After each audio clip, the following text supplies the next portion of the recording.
বাংলাদেশ মানেই বাংলাদেশ জাতীয়তাবাদী দল। শুধুমাত্র ধর্মের নামে একটা ট্যাবলেট বিক্রি করে জনগণের সাথে প্রতারণা করার পরিকল্পনা করছে। তাদেরকে জনগণ ইতিমধ্যে চিনেছে, তাদের মুখোশ উন্মোচিত হয়েছে। আমরা বাংলাদেশ জাতীয়তাবাদী দল যিনি সৃজন করেছেন, প্রতিষ্ঠা করেছেন শহীদ রাষ্ট্রপতি জিয়াউর রহমানের রাজনৈতিক জন্ম থেকে তার শাহাদত বরণ পর্যন্ত, এবং দেশনেত্রী বেগম খালেদা জিয়ার রাজনীতিতে পদার্পণ থেকে আজ পর্যন্ত আমাদের অহংকার, আমাদের তারুণ্যের অহংকার আমরা বলি আমাদের নেতা জনাব তারেক রহমানের রাজনৈতিক সংগ্রামের ইতিহাস এখন পর্যন্ত। এই তিনটা বিশ্লেষণ করলে 5 মিনিটের মধ্যে বাংলাদেশ মানেই বাংলাদেশ জাতীয়তাবাদী দল। আমি বলেছি গণতন্ত্রের বিকল্প নাম, অপর নাম হচ্ছে বিএনপি। এই কথা বলা যাবে না, কারণ দেশের স্বাধীনতা ঘোষণা দিয়েছিলেন আমাদের দলের প্রতিষ্ঠাতা তৎকালীন মেজর জিয়াউর রহমান। তিনি 1975 সালে প্রায় চিন্তায়কৃত গণতন্ত্রকে পুনরুদ্ধার করছেন সিপাহী জনতার বিপ্লবের মধ্য দিয়ে 7ই নভেম্বর। আবার শহীদ রাষ্ট্রপতি জিয়াউর রহমান, তখন তিনি সেনাপ্রধান। তারপর 1979 সালে প্রাতিষ্ঠানিকভাবে 4র্থ সংশোধনী বাতিল করে 5ম সংশোধনের মধ্য দিয়ে এই দেশে বহুদলীয় গণতন্ত্রের রচনা প্রচলন করেছিলেন শহীদ রাষ্ট্রপতি জিয়াউর রহমান। সেই 5ম সংশোধনী আমাদের সবাইকে জানতে হবে। বাংলাদেশের মূল ভিত্তি রচনা হয়েছে সেদিন বাংলাদেশের 2য় জাতীয় সংসদের সম্ভবত 3য় অধিবেশনে, খুব সম্ভবত। সেদিন বাংলাদেশে আইনের শাসন প্রতিষ্ঠা করা হয়েছে। বাকশালে ছিল রাষ্ট্রপতি বিচারপতিদের নিয়োগ করবেন, বরখাস্ত করবেন, বাতিল করবেন, সব ক্ষমতা রাষ্ট্রপতি।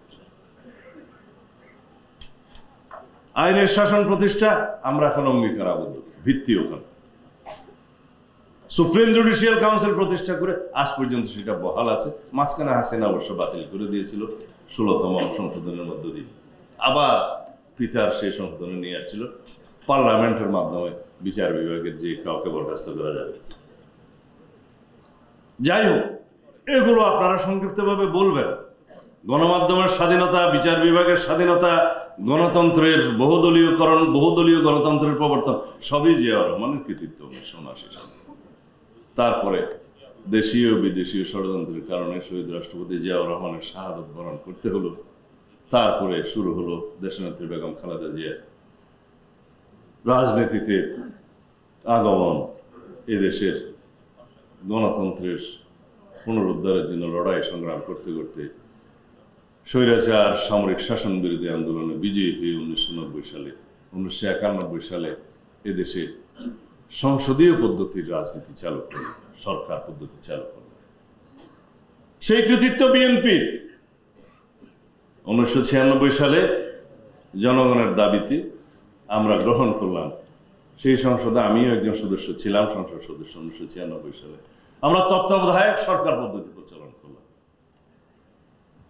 এই যে গণতন্ত্রের ভিত্তি রচনা, গণতান্ত্রিক প্রতিষ্ঠানগুলোর প্রাতিষ্ঠানিকীকরণ, সাংবিধানিক প্রতিষ্ঠানগুলোকে শক্তিশালীকরণ, ধীরে ধীরে বাংলাদেশের জন্য একটি শক্তিশালী গণতান্ত্রিক রাষ্ট্র হিসেবে পরিণত হয়ে ওঠা, সবই বিএনপি, শহীদ রাষ্ট্রপতি জিয়াউর রহমান, দেশনেত্রী বেগম খালেদা জিয়ার অবদান।